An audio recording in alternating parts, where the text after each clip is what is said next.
I ask you to think of education, what's the first thing that comes to mind? Well, for most people, it's probably going to be their own education. And for most people, that's probably going to be the standard education that they get through a general education classroom with the standard method of teaching, where, to me, this means a lecture-style classroom. And we see that from middle school all the way up until college. I mean, even now, my classes are overwhelmingly lecture-based. And, okay, so there's a standard, and it has to work. I mean, it gets most people through. And they get an education, and they feel like they got something out of it. But everybody does not learn the same way. And this is something that we already know. So what are we doing for those students who can't learn as well from this lecture-based class, who maybe need a little extra individualized help, or just need to be a little bit more in control of what they're learning here? Well, for one, we could start to differentiate the instruction. And by this, I don't mean change it for that one student. I mean change it so that it's more accessible to begin with for everyone. So there could be better activities, or a grouping of students who some may need a little bit more help, some might not need as much help, some maybe just coast through the middle, and that's all okay. One of the activities in particular that I think of whenever I'm thinking about a better form of instruction is the language experience approach. And this ties the students' personal lives and students' personal stories and stuff that they already know into the classroom. And they do this to connect that spoken word with the word written down on paper. And here's how it works out. The students come into the class with an event in mind, and they can either be using the personal experience approach or the group experience approach, because there are two different types according to Marcia Taylor from the Center for Adult Language Acquisition. In the personal experience approach, the students come in with their own story and they talk to the teacher. It's more of a one-on-one situation here. And the student is going to talk to the teacher and tell them about an event. And this event could be anything they pick. It could be they went out with their family that weekend, they hung out with their friends and went to the zoo. It doesn't matter. But the student is going to tell the teacher about this story. And the teacher is going to sit and listen and write it down, word for word. Word for word. Then the teacher is going to read it back to the student, word for word. That's important, word for word. I'll say it again. But then they'll start reading it together, and this will become, the student will start getting involved, they'll start reading it themselves. Maybe they don't have great reading skills, so they'll work with the teacher to read it. And then as it progresses, the student is going to be able to read it by themselves. At this point, the student's comfortable with what has been written down, and they probably can see a little bit of a connection from the story that they told and the story that's written down on paper. I mean, it's the same story, word for word. Now, let's switch over to the group experience real quick. In the group experience, instead of coming into the classroom with an event that the student did at home that's unrelated to school at all, usually the teacher will create an experience for the students in order for them to talk about it in this. So this could be a field trip, maybe an activity, something along those lines. A group experience has shown to be better for culturally or just regularly diverse classrooms, because it gives the students something to connect to each other with.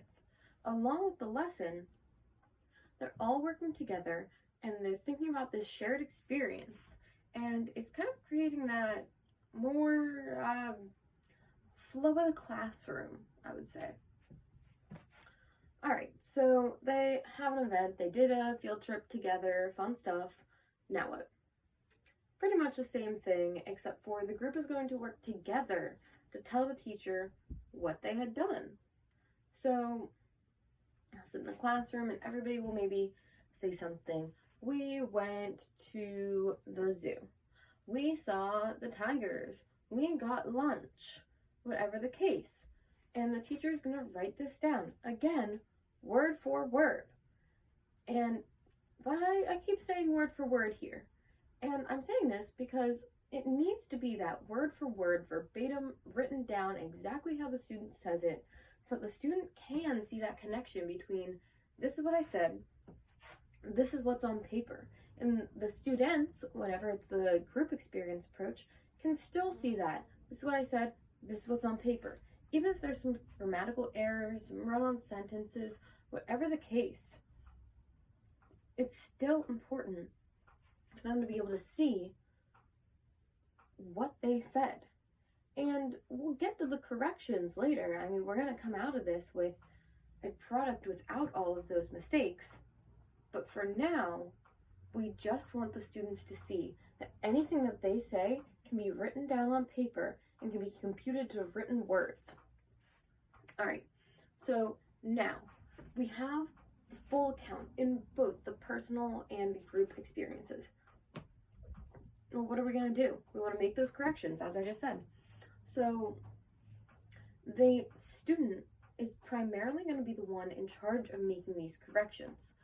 They should be able to find what they need. They heard it, they're comfortable with the story, and the teacher can help for sure, but it is called guided corrections.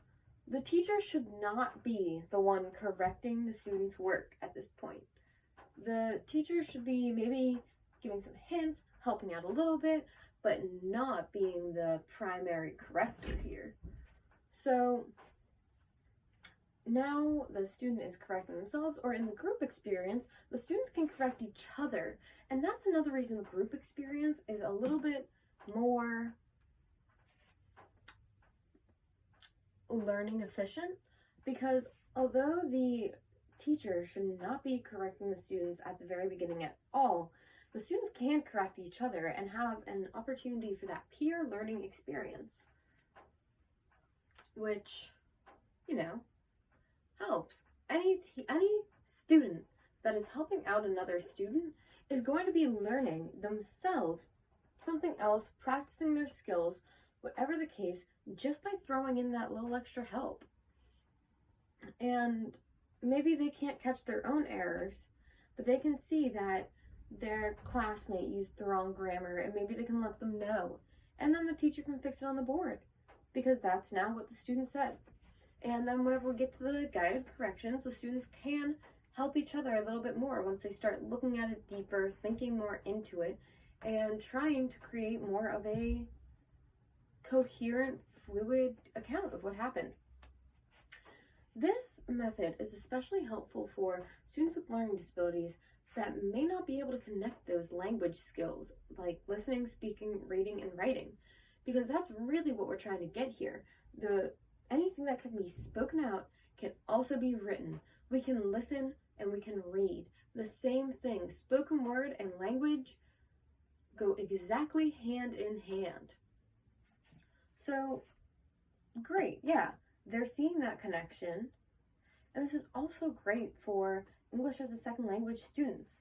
And that's more for the vocabulary, although this does help vocabulary in all students. Because as these students are talking, they're using their own vocabulary. And whenever they see it down on paper, they understand what was said. There's no words that are just a little bit too complex for them. It's their own vocabulary. And this is especially in English as a second language students, they will search deeper into their vocabulary to find the right words that they're thinking of for the activity, because they're telling a story about their lives and they know exactly what they want to say. They have in their head, okay, I went to the zoo. I know what I saw, but how do I say it? So they're going to challenge themselves instead of the teacher sitting there and giving them a worksheet and challenging them to think, and they might get frustrated and they might just not know. But this gives the students a little bit more freedom to say what they need to say and know what they're saying. So it helps the vocabulary for sure for English as a second language students, but also students with learning disabilities and regular students. This approach can absolutely be used in a regular education classroom with any students learning to read, trying to learn the competencies of reading, such as phonemes, phonemic awareness, vocabulary development. I'm missing one here, but I know it. So they build their vocabulary, and even anything that they say, this goes right back to seeing what they have said be down on paper. They might not know how to spell a word. They might not know the exact definition or exactly how it would fit into a sentence because they were just talking. So seeing that word down on paper helps them strengthen that vocabulary that they already have, and will just help later whenever they get more words into their vocabulary library. They're going to be able to know where it goes in a sentence, know what it means, maybe know how to spell it. This is their own words that they already knew and they already know, but now they just have a stronger grasp on it, a deeper understanding.